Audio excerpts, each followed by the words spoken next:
అదేవిధంగా ఈరోజు నేను మాట్లాడదలుచుకున్న అధ్యక్ష, తెలంగాణ రాష్ట్రంలో డ్రగ్స్ మహమ్మారి లేకుండే, తెలంగాణ ఉమ్మడి రాష్ట్రంలో డ్రగ్స్ గురించి చర్చలు లేకుండే, గంజాయి మత్తు లేకుండే, లిక్కర్ కూడా అతి తక్కువగా ఉండే.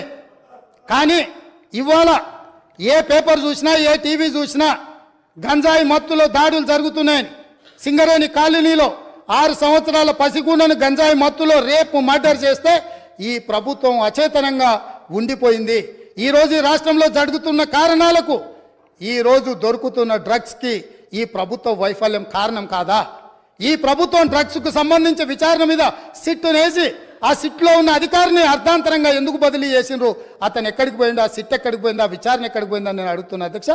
ఈ ప్రభుత్వం యొక్క వైఫల్యాన్ని కప్పిపుచ్చుకోవడానికి, విచారణలో లోపాలను దాచిపెట్టడానికి చేస్తున్న ప్రయత్నంలో నేనే స్వయంగా ఆనాడు